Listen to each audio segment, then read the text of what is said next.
What up, YouTube? It's PJ here again with the Excabandai, and Hello. we're gonna watch me play some Madden and talk about what the hell went wrong for the Packers against the Raiders on Monday Night Football.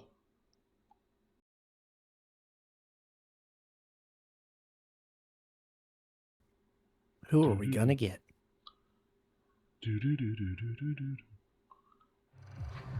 The Bucks. Interesting. All right then. We talked about this stadium last video, and I think it was last video, and now suddenly get to play at it on a Madden. Shout out to that pirate ship though. It's the only good part about the stadium. Yeah, pretty much.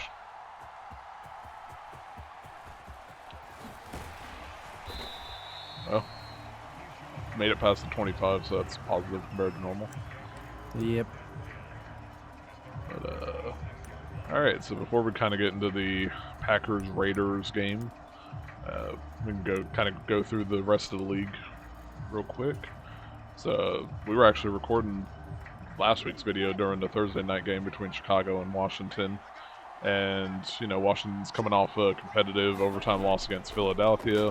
Chicago hadn't won a game in 14 games. And naturally, Bears ended up winning 40 to 20.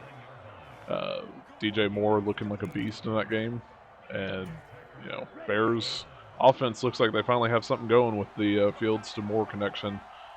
So what did you think about that one?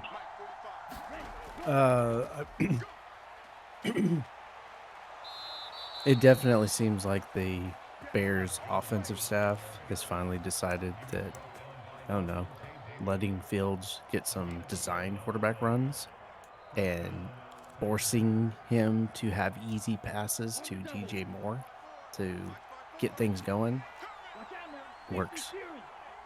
Yeah, DJ Moore had eight receptions for 230 yards. It doesn't sound like it's all short yardage, but his last touchdown catch was 54, 56 yards, something like that. And he caught the ball, I think, 11 yards downfield. Yeah, so it was a relatively intermediate to short pass, and he took the house.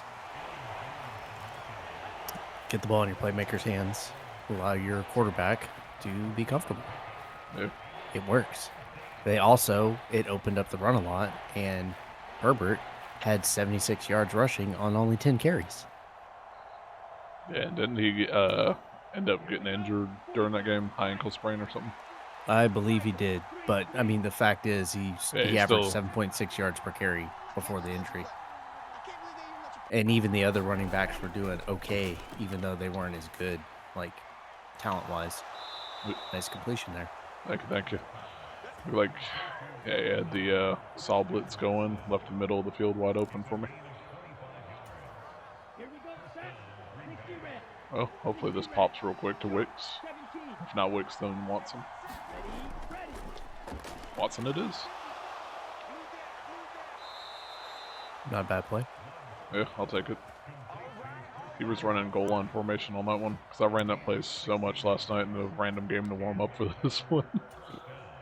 But, yeah, so with the Bears, they got their next two at home, Minnesota and Vegas. How do you think they're going to do on those two?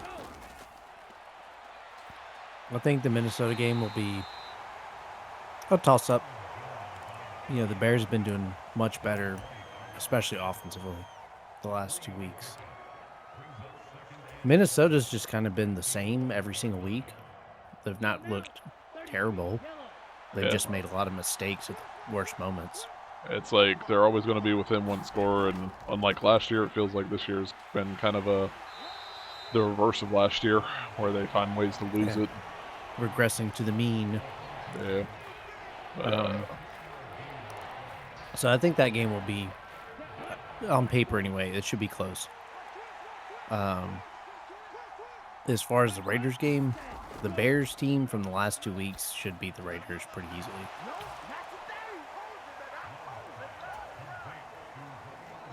Like, even though the Packers lost, there were still plenty of times where they could have taken advantage. They just didn't execute well enough. Yeah. Which we'll get into later. Yeah. We'll get over that Sad heartbreak. detail after sad detail. Yeah, so I think the Bears. Unless you're not a Packers fan, then you're probably happy about it. Yeah, probably. But I think the Bears can go 1-1 over their next two. Don't put a gun to my head and make me choose which one would be the win, which one would be the loss. But I think they can split it. They just gotta get over. They just gotta get over the lulls in their game because you know Denver was able to come back and get a win against them when Chicago should have had it, and then Washington made some noise there before they finally put them away. So for sure. But, yeah, so right now Washington fell to 2-3 on the year. Chicago's down to 1-4. Ron Rivera's hot seat is probably a lot crispier than he would like right now, but we'll see if they can turn it around. Weirdly though, weird stat I saw in that game was they threw like 55 consecutive passes, which I don't think I've ever seen a number that high in a row for passes. I've seen games end where the offense didn't run 55 plays. Yeah. And they ran 55 passes between rushing plays. Yeah, it was a little bit of a weird one, but like, it's almost like they got to the point where they're like, well, obviously we've passed so many times, they're going to just assume we're going to run on the next play. Yeah, so next time's the charm. Let's see. Yeah, so that was Thursday night, and then going into Sunday morning was the London game. Jacksonville going back-to-back weeks in London, this time against the Bills. We called out the Bills as possibly one of the best teams in the league through the first 4 weeks. So, yeah, just as expected, Jacksonville ended up winning that one. I missed most of that game early. So when I tuned in, Jacksonville had went up 11-0 in that game. Looked like their defense kind of came to play early because just following along, we saw the Bills had 4 straight drives that ended with a punt to start the game. Jacksonville had a chance to go up even by a larger score, but they had 2 drives that went into Bills' territory and ended up fumbling the ball away. I turned in more toward Williams' interception. I think it was Williams that had the interception for Jacksonville over Diggs.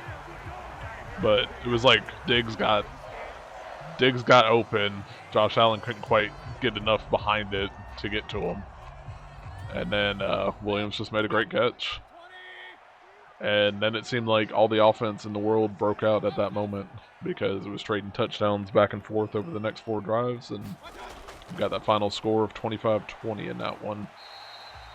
Any thoughts on that one?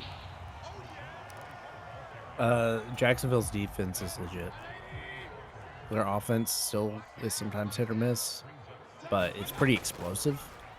But their defense is solid. They, from what I remember, they've played pretty well defensively every week this season. Yeah, I'd have to go back and check because I don't follow Jacksonville nearly enough to be like yes or no on that one. But, I mean, Josh Allen only had 14 yards rushing, and he was the Bills' leading rusher, so it's a good day at the office there. Yeah. Now, both teams are 3-2, so Jacksonville actually has a chance to... I looked down, I saw goal line set and 4 tight ends on this one. Yeah, Jacksonville has a chance to sweep the Colts this upcoming week. Bills get the Giants on Sunday Night Football. I think both teams will probably win this upcoming week, but he's wide open. He dropped it. I'm not going to lie. I thought he was going to throw the guy a little bit farther to the left. I was trying to undercut it. So, let's see if I can hold out here. It's 3rd down and goal from the 5. Week 3, Jacksonville got blown out by Houston. So that's their only really bad defensive game. Even against the Chiefs, they lost, but they only gave up 17. Yeah, it's not too bad of a performance.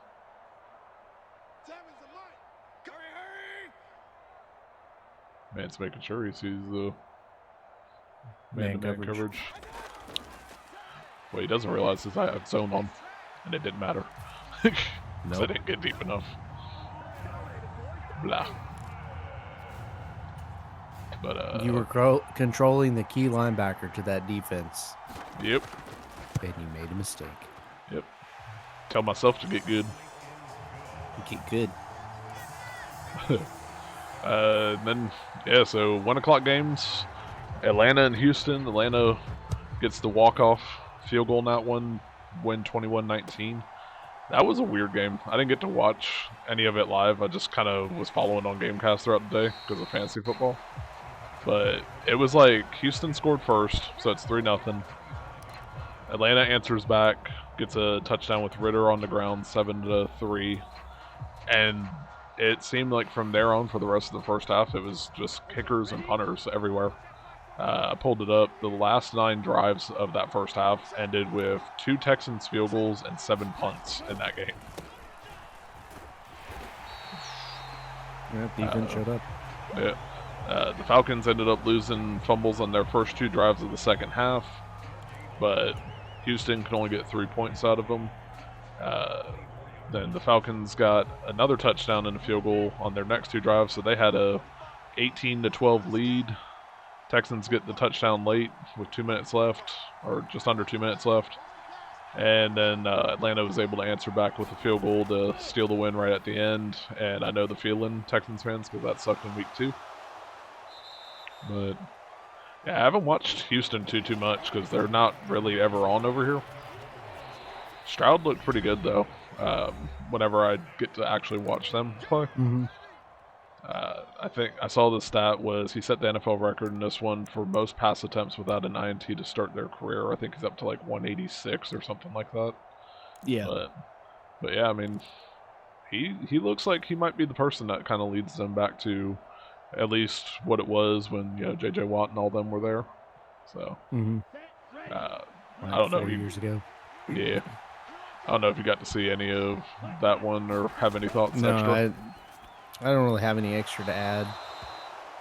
Not that game. Oh, crap. I actually caught that.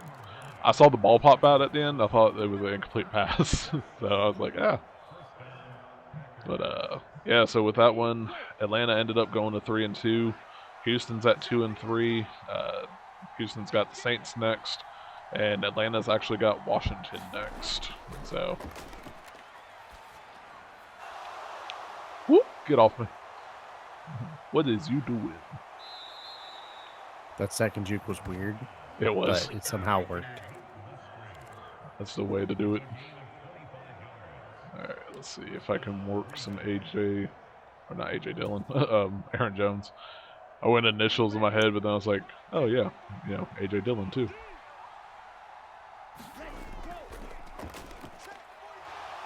Nice. Heck yeah, I'll take that. Trying to get it to where I can run down just enough clock so that way he doesn't get the ball back on this first half. But yeah, so after the Atlanta game, there was Detroit and Carolina, and really not much to say there. Detroit's good. Yeah, Detroit's still scary. That's all there is to say. Yeah. Detroit's good. 4-1 for the first time since 2011, and they didn't even have St. Brown or Gibbs in this one.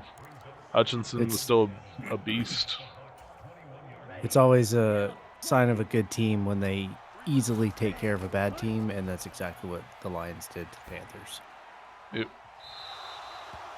That's one way to go out of bounds. But yeah, so Hutchinson with his interception. I saw a stat on that one. It was his 4th career INT, which is the most by a defensive lineman in his first 25 games since at least 1940. So, dude is good. But yeah, Carolina's the last winless team in the league, I believe. I know they're 0-5. They have the Dolphins next week, so they're probably going to be 0-6 pretty quickly. And the Lions have the Bucks, so that should be a fun one for us to watch. Yeah, I mean, the Lions should, win against the Bucks. Yeah, that's general feelings. I think the Lions will be 5-1 going into that one, but it'll be interesting to see how good Tampa holds up against them. Are they playing in Tampa? I have absolutely no idea. I know they have Tampa on the schedule, but I can tell you in just a second.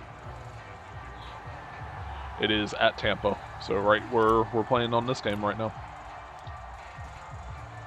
Yeah, so that, I mean, that could be a little bit of a difference as far as like how the teams are able to perform, given Florida has an interesting climate.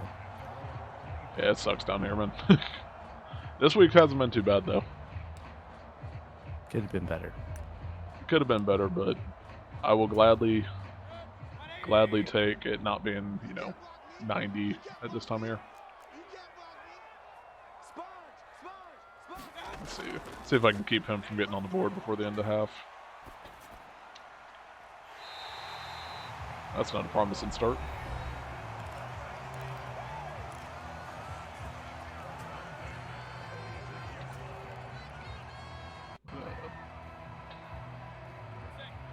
Yeah, so then after that we had Indy and Tennessee. Jonathan Taylor got his contract extension, but it was the Zach Moss show destroying my fantasy football day. 165 yards and 2 touchdowns. Unfortunately, Richardson got injured again in that one, so I guess it's a AC joint sprain or something to that effect, something with the AC joint. So yeah, shoulder injury. Yeah, I don't envy that. I separated my AC joint back in the day, and that sucked. But Colts go to 3-2. Titans go to 2-3. AFC South just being weird. Everybody's either 3-2 or 2-3 this year. Yep. So we'll see Jacksonville, Indy next week. We'll see who gets that division lead in that one. And then Tennessee gets to go to London actually next week against Baltimore. So I'm not going to lie, I'm probably not waking up in time for that one. Wow, he caught that? Apparently. That sucks. And then our boy Keith over there, he got to watch his Dolphins. It's kind of like weird to say it, but struggle win against the Giants. Yeah. Because 31-16. It doesn't look like it at 31-16, but the Giants haven't particularly played well, so you feel like the Dolphins should have done better. Yeah, and then they had Barkley out. They had like 3 starting offensive linemen out.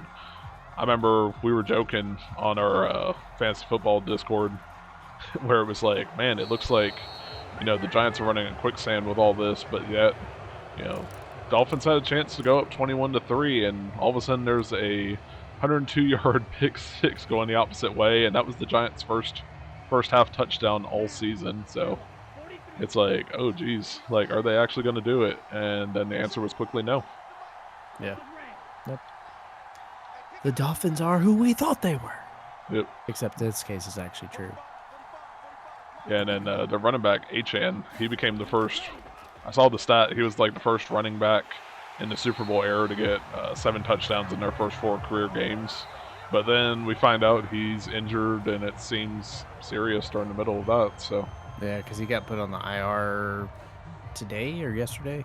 Yeah, something to that effect. So definitely a home run hitter, or presumably is still and will be a home run hitter. I mean, he only had 11 carries. He had 151 yards.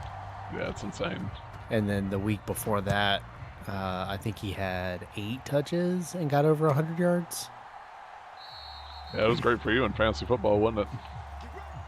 Last week, he was on my bench because I didn't know that he would be starting that much, considering he didn't have a breakout game until that shellacking of the Broncos. But this week was pretty nice. Even with the injury, he still got a good amount of points. Yeah. And then Daniel Jones over there, he must be wondering why his offensive line hates him. They had 7 sacks allowed in that one, 11 the week before. So I saw he had a neck injury. I didn't see an update on him yet. The neck injury is probably a mercy. Yeah. Like, he is getting absolutely brutalized back there. Now, I don't know if it's because he's calling poor protections or if they're just not good. But either way, he's getting beat up. Yeah, it is. It's not fun for him right now. Hopefully he'll be all right, and they get everything kind of resolved. But yeah, I ain't gonna lie, this person's pretty good with the books. But yeah, so Dolphins are 4-1 now atop the AFC East, even with the loss to Buffalo the week before. Giants are now 1-4 for the year. Then New Orleans and New England, that was painful for New England fans. It's about This the one New game. England team is not good. Yeah, that was the one game I looked at and I was like, well, at least we're not that. But yeah, 34-0 game. Saw Honey Badger got a pick six, and it seemed like that was a wrap ASAP. Yeah, it was 34-0. Yeah, and this is It after, was 21-0 at half. Yeah, and this is, last 2 weeks, Patriots have only scored 3 points total. And they've given up 72 points in those 2 games. So this was their largest shutout home loss in franchise history from what I saw in the stats later on. So I don't know how you correct that, but they got to find a way pretty quick because their season's looking tough right now. They fell to 1. Last week they had their worst loss, or Bill Belichick had his worst loss as a head coach, and then he follows that up with an almost as bad loss, but the first shutout loss. Yeah. But Patriots go to 1-4 on the year. They got the Raiders next, and then Buffalo and Miami are not too far away. So it's looking pretty dire for them this year. And then New Orleans, as mentioned before, they go against Houston next week, but they're 3-2 now, so not too terrible for them. I'm just glad we got them before Kamara ended up coming back. Yeah, our run defense, we would have lost that game for sure. Oh yeah. I thought I had an interception there, and I thought it was a catch. That was so weird. It was like a catch, and then it was an interception, and then it was a drop. We covered all the gauntlet right there, pretty much. All of the gauntlet. I'm going to go to nickel.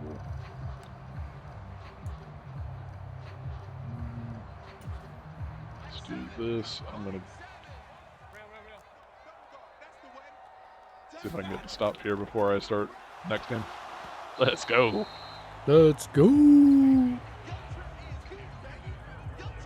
I whooped the offense lineman there with Kenny Clark. Probably make the field goal, take a quick lead, but hopefully I can get a touchdown out of it on the next drive. Pittsburgh, Baltimore, 17-10 game. Pittsburgh ends up winning, and Matt Canada looking mad as hell in the booth at the game-winning touchdown in that one. Yeah. But I didn't get to watch any of that game. I saw Baltimore was up 10-0, and I was just like, yeah, they're probably gonna go on to win, and I didn't pay really any attention to it. But then it's 10-3 game, then a blocked punt for a safety, and then another field goal, and suddenly it's like 10-8, and I was like, oh crap! I was like, let me follow this on Gamecast real quick. And then I saw Baltimore punted, and there was a fumble on the punt return. So I was like, well, that's it. And then I find out that, man, Joey Porter Jr., which that makes me feel old seeing his dad play now, his son's playing. But he gets the INT to keep him alive, and then they hit the touchdown at the end to take the 17-10 victory. But yeah, Steelers scored 14 points in the fourth quarter to win by 7. Yeah, so that was a crazy game. It looks like they both go to 3-2 right now. So, any thoughts on that one, or just the AFC North in general? Since we didn't have anything with Cleveland this week or anything, since they're on bye. I mean, the AFC North all looks pretty tight. Yeah. You would have expected the Bengals to have started faster. But yeah, they always seem to start slow though, and it always kills my fancy because I always load up on Bengals players. No matter how terrible the Steelers seem to be, they find ways to win. Let's go. Mike Tomlin's just a good head coach. Yeah, that man's like, I will carry this team to at least a 500 record or above. Does not matter who they have. They could have us on the damn roster.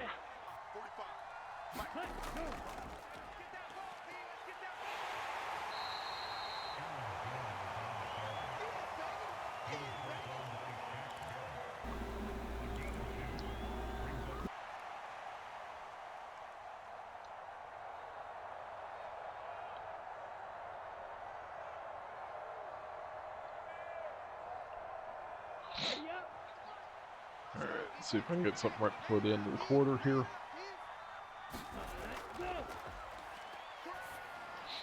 I mean, if you're just going to give me Aaron Jones out of the backfield. Wide open. Yep. I will take that all day. So yeah, then the 4 o'clock games, we had Cincinnati and Arizona. I just want to say thank you for Jamar Chase, trying to save my fantasy football week. It was a great effort, but I still didn't get the job done in our league, despite him going for 15 catches for 192 yards and 3 touchdowns. Burrow is looking a lot better. Like, it looks like he's finally getting healthier and stuff.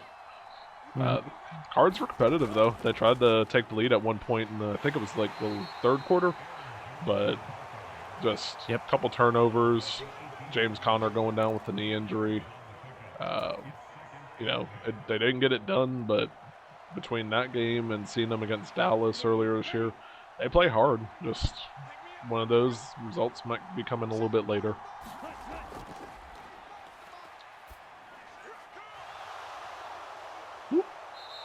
Alright. Yeah, so they're 1-4 now with the Rams. And the Bengals are 2-3 with the Seahawks next. And then, speaking of the Rams, welcome back, Cooper Kupp. I didn't really get to see too much of that, but, you're looking over at the scores and you see them competitive with Philly. And, it was a 17-14 lead at halftime because the Eagles got a touchdown, right before half, with the brotherly shove play that they got. Shoving. It's better than tush push. Yeah, I almost refuse to call it tush push. I was watching a game and my wife heard them say tush push, and she froze in the middle of what she was doing, looked up and went, "Did they just say tush push?" And I was like, "Yes, they did. That is exactly what they said." But yeah, it looks like Kupp and Nakua, I think is how he pronounces it. They combined for 9 catches, 129 yards, and a touchdown just in the first half. So, that's got to be a positive feeling for Rams fans everywhere, even if they didn't get the dub, against Philly. But just something to build on, keep going. But they're they definitely have 2 good receivers, assuming that the rookie continues on his trajectory. Yeah. Doesn't hit that rookie slump. Yeah. But Rams 2-3 now this year. And then we got the Eagles, defending NFC champs, over at 5-0. Who do you think actually knocks off Philly first? Because they got 4 games before their bye week. That's at the Jets, and then Dolphins on Sunday Night Football, Commanders, and then Cowboys. But then they got Kansas City and Buffalo coming out of the bye. You know what? I think it's going to be the Jets. You know what? They have a good defense. Yeah, and the Eagles' offense has just been off through the first 5 weeks. I don't know what's different, but it's not as good as it was last year. And if Zach Wilson plays well, then that's certainly not a given. Yeah. But if Zach Wilson plays well, they have a good chance because their defense will keep them in the game. Dropped it. This is going to be a big play right here, 4th and 4. Yeah, that's a big play. Yeah, I have a feeling, if I had to give a guess, I think Miami does it, just with how much speed and offensive power they have. But I don't know. Miami is the safe guess because they've been a good team, but they played the Jets first, and I think it's gonna be the Jets. Hopefully that's offensive pass interference, because I absolutely ran into somebody and couldn't get free, which means it's defensive. Yeah, I got legal contact. For legal contact. Damn rub routes. But then Jets Broncos happen. The Hackett revenge game. But surprisingly competitive given how poor the Broncos have been. But they were certainly salty, that their head coach talked all that shit about Hackett. And then they lost to Hackett-led offense, run by Zach Wilson. Yeah, that was a field day on just social media in general afterwards, seeing all the Kevin James memes and stuff. It's almost like the universe knew this was going to happen and put that meme out there early enough for it to be prime by the time this game happened. Yeah, I'm not gonna lie, I loved it. You know, I'm not necessarily rooting for the Jets because that hurts Green Bay's draft pick opportunities, but that was still pretty hilarious. I'll approve of it this week. Same. Right. Then, first off, let me see if I can get this dub here because this has been a pretty good game. So yeah, the last of the 4 o'clock games that we had was Kansas City and Minnesota. We kind of touched on this real briefly earlier. Another, one-loss game for Minnesota where Justin Jefferson, unfortunately, bad enough injury to go on IR now. So, Kelsey ended up also getting injured briefly and then coming back to get the touchdown near the end that ended up being the game winner. Yep. Andy Reid is now up to 4th on the all-time wins list among head coaches at 251 wins, which, holy crap, that's impressive. Yeah, impressive. That's a whole lot of games. I can't comprehend, winning that much. But, when he became a head coach, I don't know if anyone thought that he would be a Hall of Fame head coach, but I don't know how he doesn't become a Hall of Famer whenever he decides to retire at this point. Yeah, like the exact moment he hangs it up, he should be in, well, as soon as possible. Yep, once his 5 years is up. Yeah, but that made the Chiefs 4-1, Vikings all the way down to 1-4, which I didn't call that at the start of the year. I thought they'd be around our level, but I thought we'd be probably 3-2. So it's regressing to the mean on the one-score games. Yep. Last year, I think they lost one-score game, and this year it's pretty much all of them. Yeah, I mean, I don't remember the score in their victory. I want to say that was 1 score, so that might be the only one that they've had.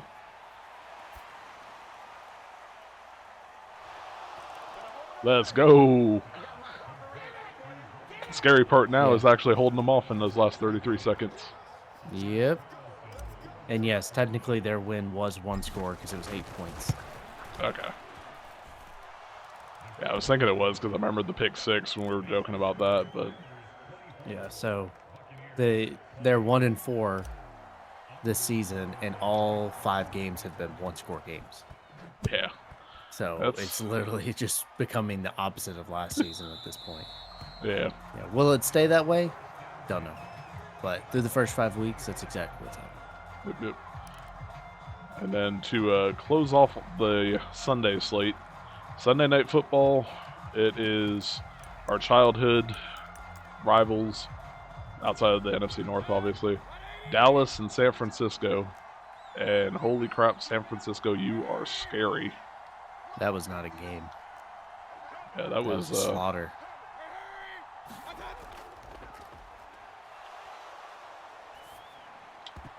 I thought I was going to have the pick 6 and then got swatted. It was an interesting play call. Like, snapped, immediately ran out of the pocket. Yeah, it was weird. But yeah, I'm not sure that there's much more to say. 49ers good. Their defense is very well coached, tight-knit, and they fly to the ball. The offense is also well coached with a great scheme. Would Brock Purdy be a good quarterback for another system? Maybe. But he works perfectly for Shanahan, and they destroyed Dallas.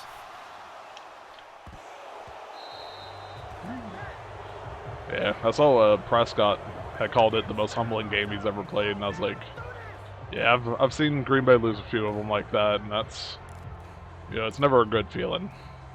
Nope. Hell, just the game in the playoffs a few years ago where they kept running the ball on us and we couldn't do crap about it. That was just, painful to watch. And then you get home and it's like, Do we really have to? Yeah. 49ers do that to a lot of teams, Perry. Yep. You think they're the favorites to win the Super Bowl so far? I would say yeah. They've played the best, most consistent, regardless of the the fact that they're 5-0. They've just played well. Yeah, I'll say the exact same thing, just so we give them the kiss of death like we gave Buffalo this past week. This is the best team in the league right now. Yep. All right, this one comes down to this. Yep, touchdown or bust. No timeouts.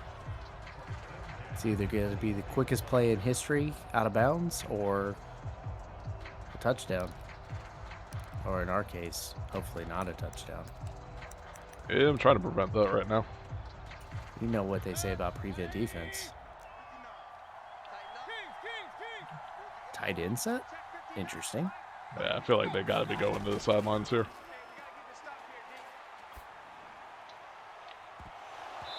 Ooh. Ooh, that was close, but you knocked it loose. You know what? What a great shot of the head coach knocking his head back. Ooh, that was exciting.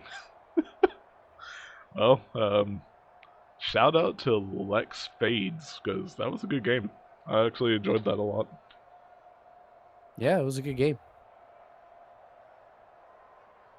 I'm just happy to come away with the dub on that one. Also, totally off topic, I love the fact that when they showed the helmets like that at the end, they still have the 12 for Rodgers as the decal on the back of the Packers helmet.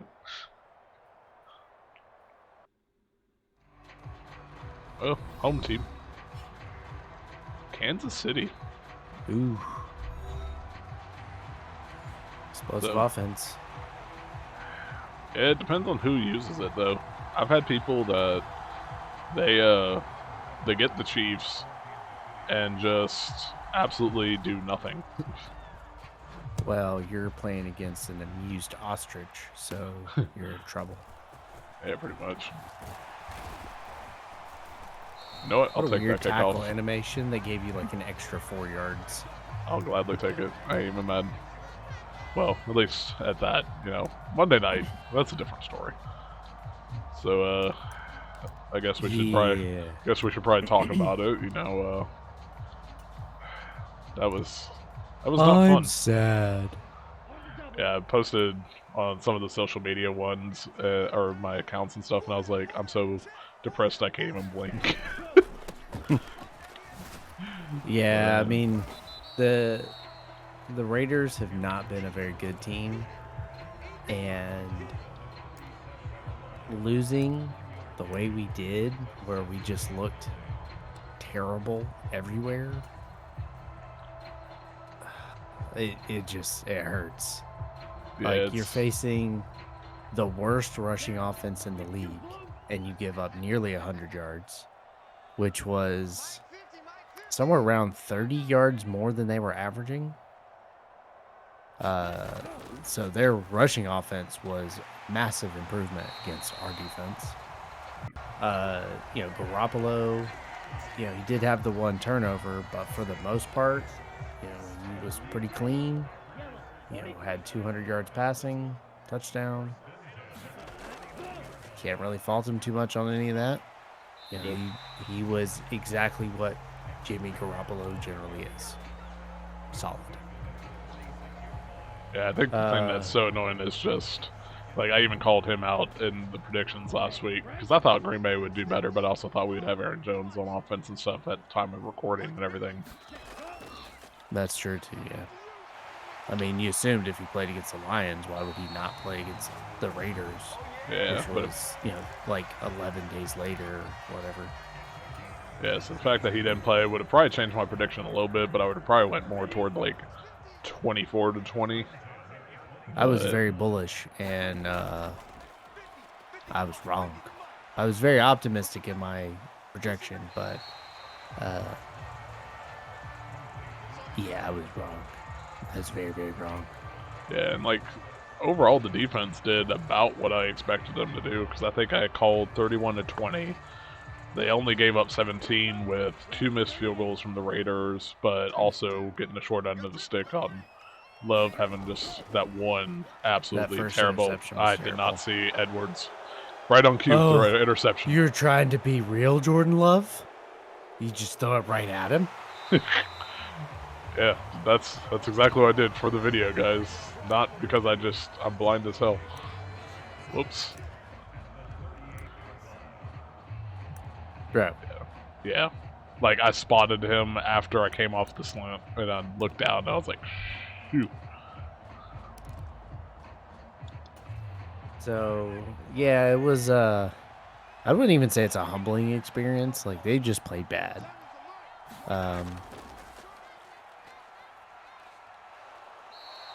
You just, you can't get anything going. I will give A.J. Dillon some credit. He only averaged 3.8 yards per carry, but he was one of the few offensive players that was consistently, like, trying hard. Yeah, like he actually had signs of life going with him. Yeah, and they were keying on the run, which also, stunted his average because he had some very good runs in key moments, something he hadn't been doing the first few weeks.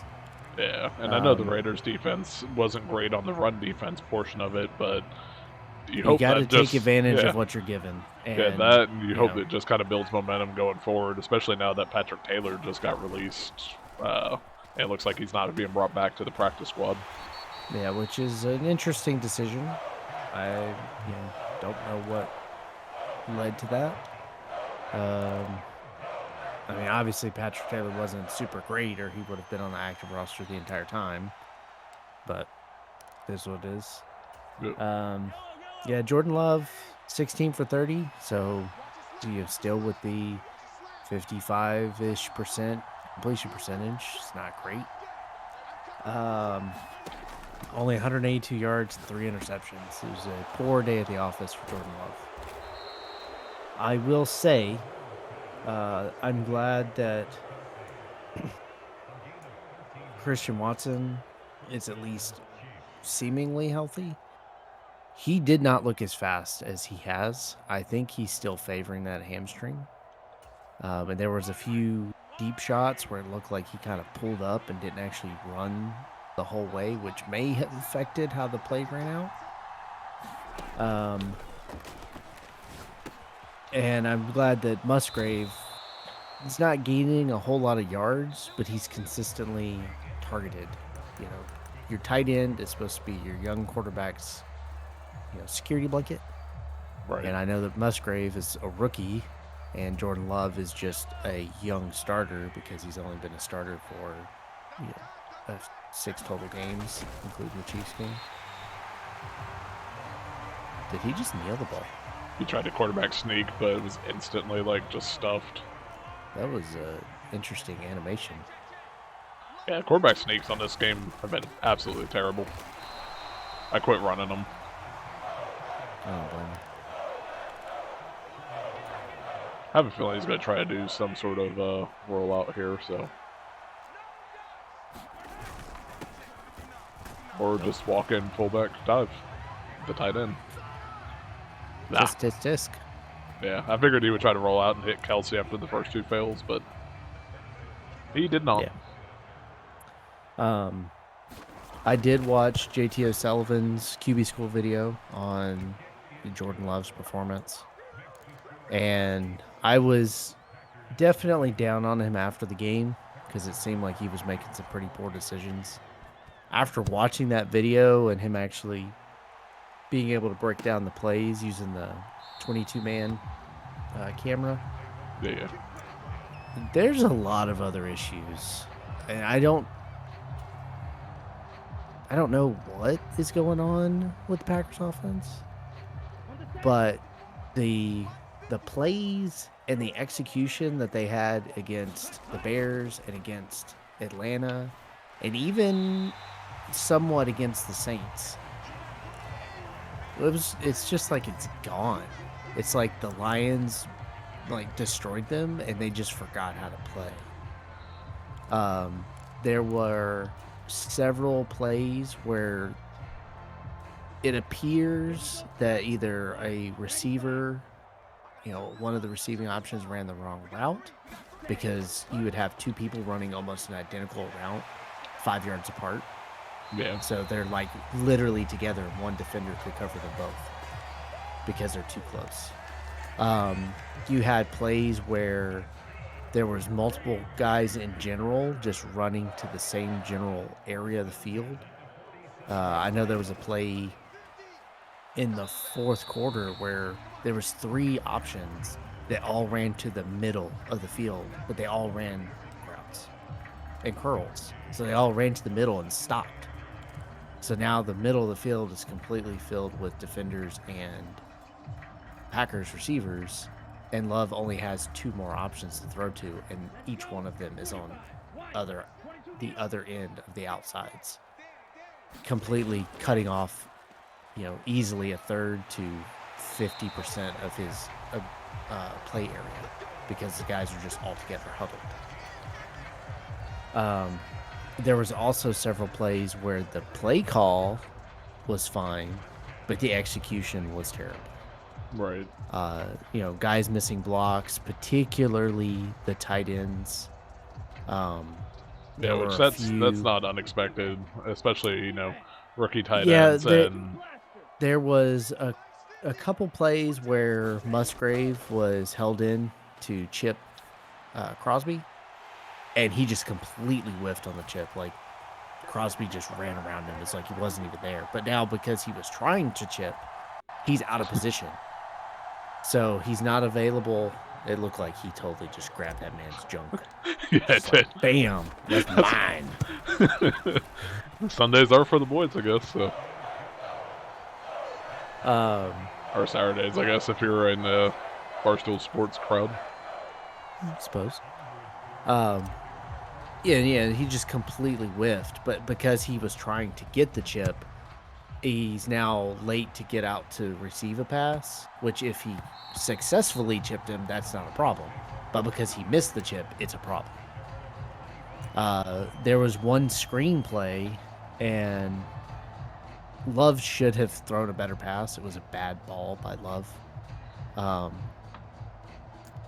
But the way that the offense was lined up, they had a wide receiver and the running back on each end off the ball. And what was explained is, generally when you line up in that formation, those two off the ball receiving options chip whatever the nearest defender is. Well, Patrick Taylor, who's on the right-hand side, he's running this, screen play. So as soon as the ball gets snapped, Crosby runs straight into him, because Crosby most likely was expecting the running back to engage him to chip. But Patrick Taylor looked shocked that Crosby was there, and it knocked him kind of off his screen route. And then the ball from Love was poor, and he couldn't make the catch. Had he made the catch, we had 3 receivers immediately running little cloud shadowy routes to be in position to block, and it was 3 receivers on 3 defenders. Like, I'm not saying it would have been a first down because it was 3rd and 11, but it was a guaranteed positive play. I'm not even gonna lie. Threw a bad ball. I thought I had a pick 6 on that, and I'm so sad. Should have been. Gotta catch it. Gotta catch it, bro. Pokemon. So the execution was just bad. Some of the play design, some of the route running was bad. The blocking was not great at times.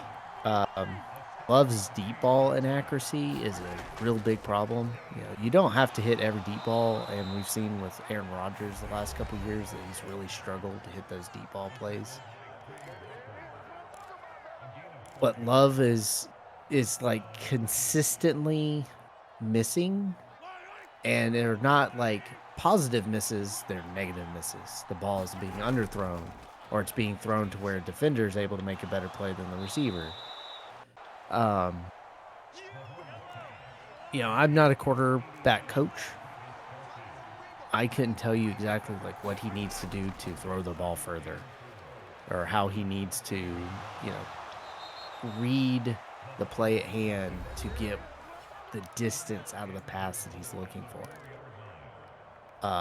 But I do know that that's something that he needs to improve, because underthrowing the ball when your receivers are fast, like Reed and Watson, that's a problem, because if the defenders are trying to keep up with them, that puts the defender in a great position to make a play. As far as the interceptions, the first one was absolutely terrible. Like, there's no defense for that. Like, the best defense he can give is I didn't see him, which is a horrible defense. Because you can't just not see the defender. Like, your job is to see them and not throw it to them, and he hit him square in the face. Like, if he didn't catch it, I wouldn't have been upset if I was a Raiders fan and the coach benched him immediately. It was a not uncatchable ball. He had to catch it. That's how well Jordan Love threw it to that defender. Yeah. I remember saying that. I was like, well, that's not good. The second interception, Jordan Love threw with anticipation. It was a hook route. For all intents and purposes, it was NFL.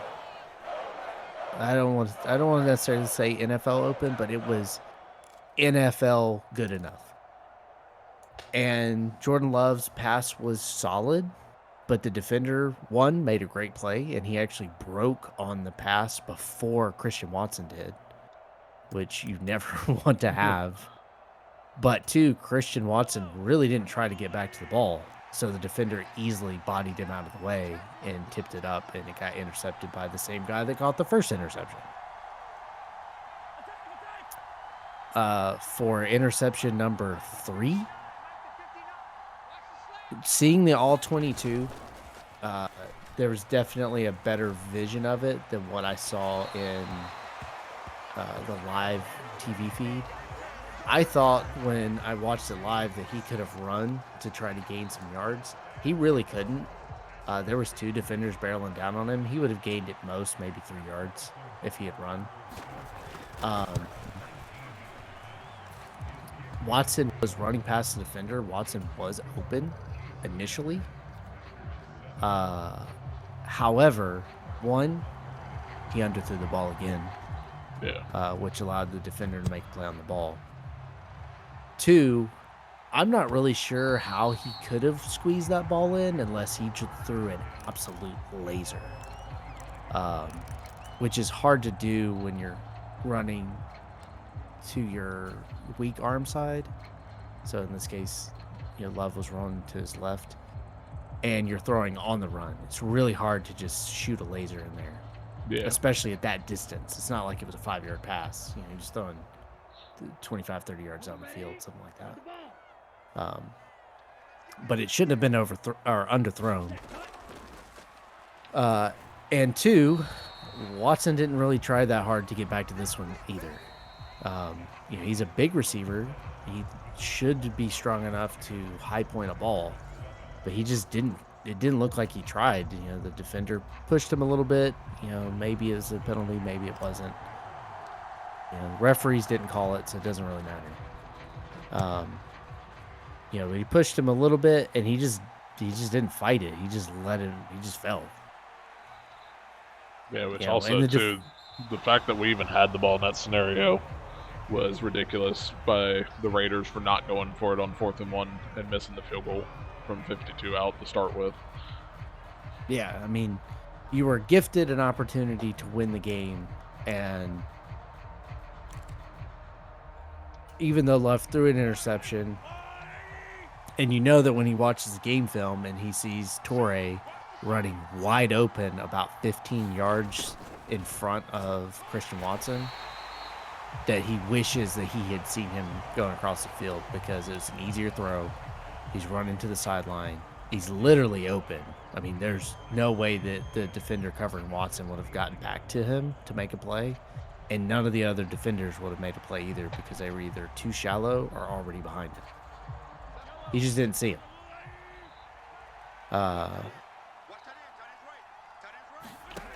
Definitely less fault, in my opinion, after watching the breakdown of that last interception.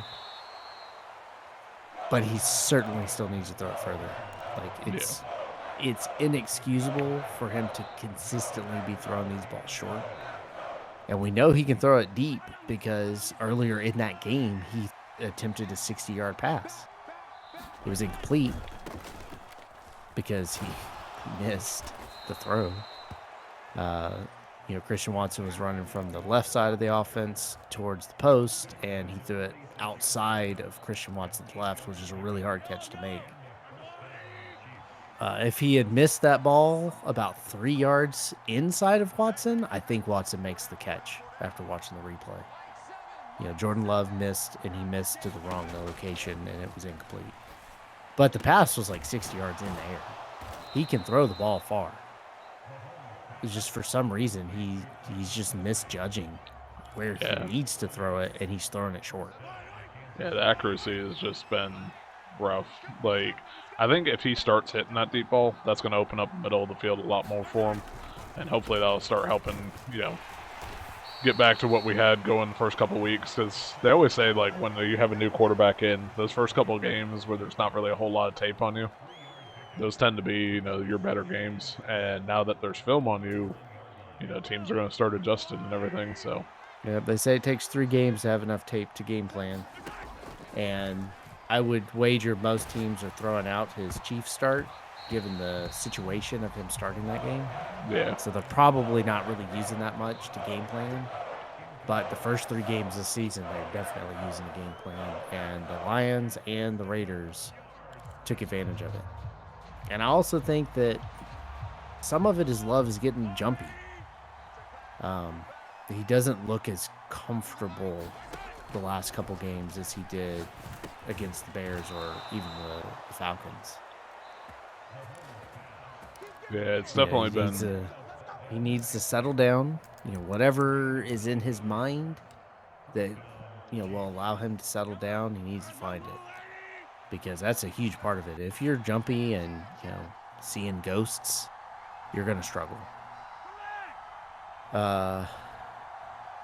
I'm still aggravated at the defense. This is the veteran unit. They're certainly older than the offense on average. They have been working with this coordinator for 3 years.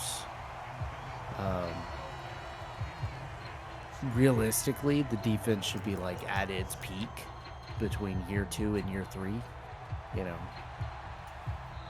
And I mean, if this is the peak of the defense, we're in trouble. Yeah, like, I wasn't as down on the defense, I don't think, this past week, but there were still, like, the struggles, like the 2 long touchdown drives that were just mind-numbingly like, how are you not getting off the field here? Like, that was the most frustrating watch, because I'm like, they're not really doing much to cause all these issues. They had the 14-play, like, 8-minute drive in the middle of the second quarter. We lost Quay Walker on that drive to knee injury. Damn it. But then, McDuffie and Wilson had to come in at inside linebacker since Campbell's not in either right now. And then Savage went down with the calf injury in the middle of that. And it's just like, injuries continuing to mount, but that happens. I mean, we definitely suffered some injuries, key injuries against the Raiders, which probably impacted one of the plays where Preston Smith was guarding Devontae Adams. Because as far as I know, Savage, Campbell, and Quay are, the main guys that they trust to make audibles and call the actual defensive plays. Well, all 3 of them were hurt and not in the game. However, Preston Smith has been in the league for a long time, and you would think that just his experience would allow him to go, hey, this isn't a good play, we should check out of this. And, I would assume that any defender that knows an audible or has an audible there can call it. Of course, the other question is does Joe Barry have an audible? Like, was there an expected audible to go to? Or does the defense have to just call it, live? In which case, Preston Smith probably isn't the guy that you need to do that because that's not generally his responsibility. Usually it's a guy in the middle of the field, someone who can see everything better, not a guy right on the line.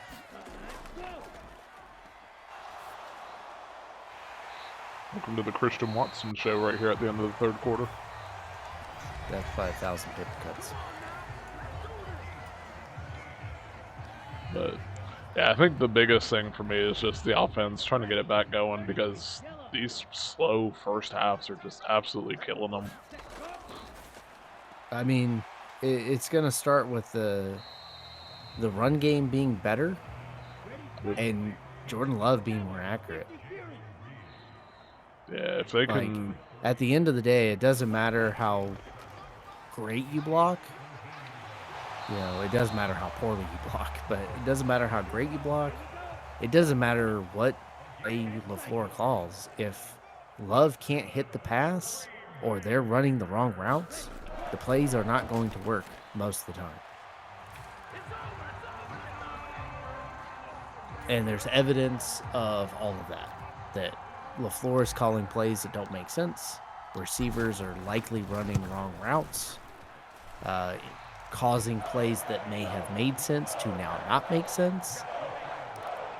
Even if they are running the play right, they're not executing it well. And if everything else is true, Jordan Love may or may not miss the path.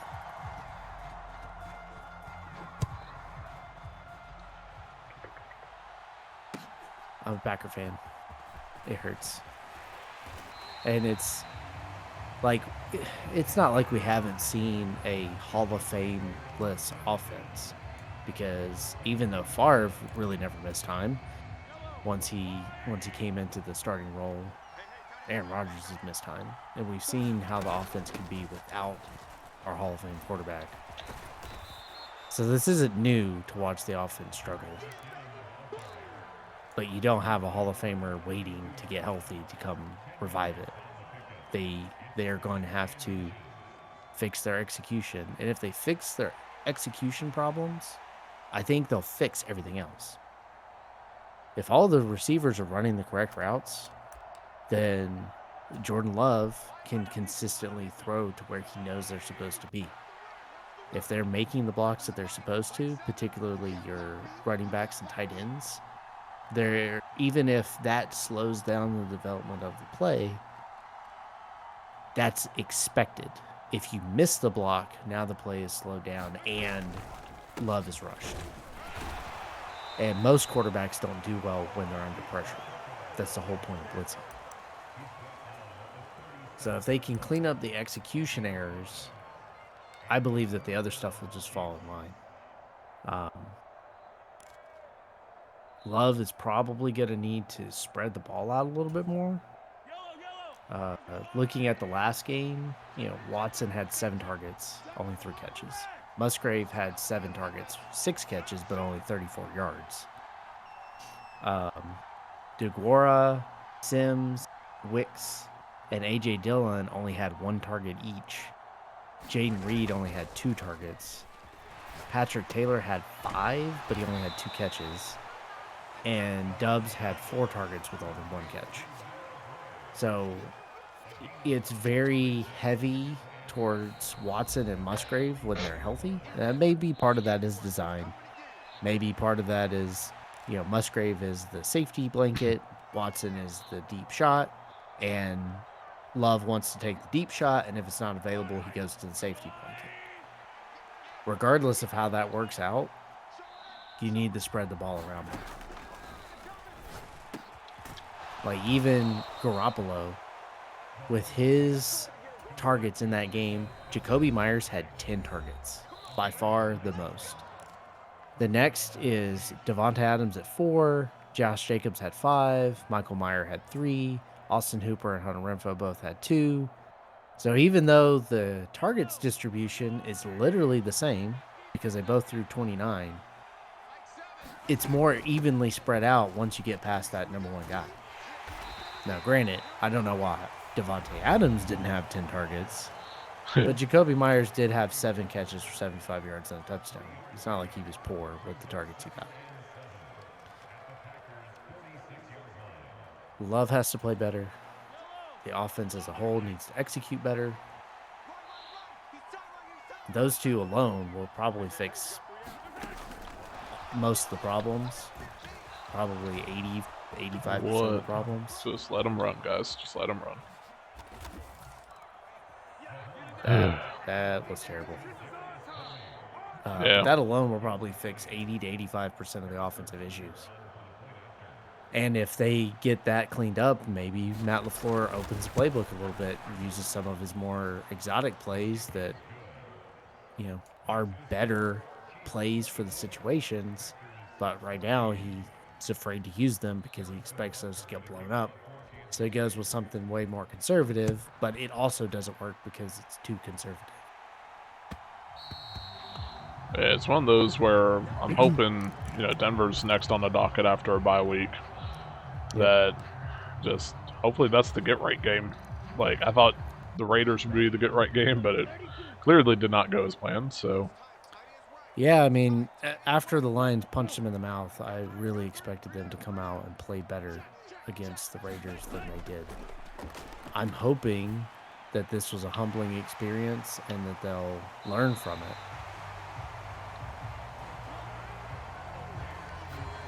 Going into that Broncos game. Yeah. Alright. I gotta score quick here.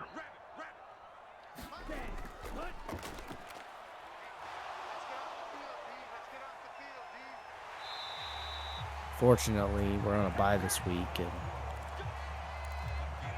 so far so good. We've never lost a bye week. First time for everything, hey? Let's hope not.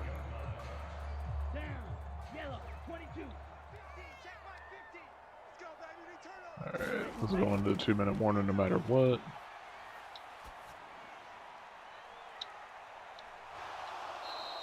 Dang.